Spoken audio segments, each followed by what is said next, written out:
Mipanaw na si Lopez Haina Misamis Occidental Mayor Michael Gutierrez kinsa nalakip sa pagpamusil sa Tangub City niadtong miaging semana. Atong sayron ang detalye ni ini sa live report ni James Paulo Yap. James.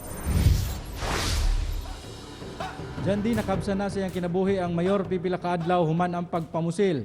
Samtang Special Investigation Task Group gimugna na sa Police Regional Office 10 aron mapaspasan ang investigasyon sa pagpamusil kang Gutierrez o nila Misamis Occidental Representative Henry Waminal ug political aspirant Jason Almonte. Mismong si Pro-10 Regional Director Police Brigadier General Benjamin Acorda Jr.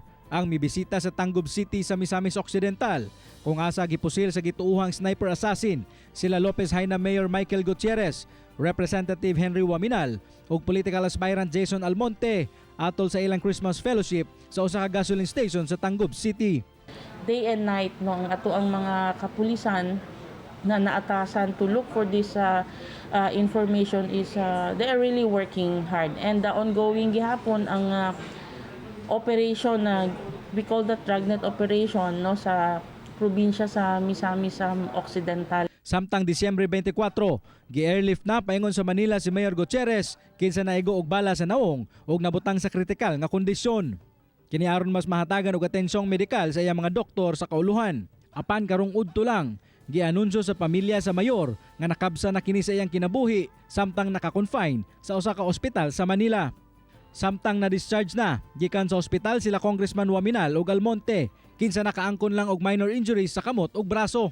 Mas gipahugtaw sab ang seguridad pasulod og gawas sa syudad. Gisaka na sab sa regional level ang pagdumala sa Special Investigation Task Group Waminal Gutierrez Almonte aron mas matutukan ang kaso ug masulbad sa mas daling panahon. Aduna na sab lead nga ginasundan ng kapulisan sa mga posibleng responsable sa krimen. Nganong gi-elevate siya considering na naitulo ka prominent na personalities ang involved, and also para mas dako ang sakop sa kumbaga ma-pool nato ang resources for the conduct of investigation. So ang ato ang mga national support units are really helping no sa pagkalap sa mga information.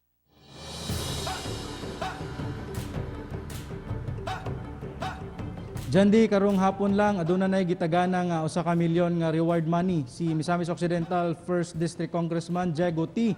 alang sa makatudlo sa mga responsable sa pagpamusil sa Tangub City nga gikamatay ni Lopez Haina Mayor Michael Gutierrez. Diyan di. Okay, dagang salamat James Paulo Yap.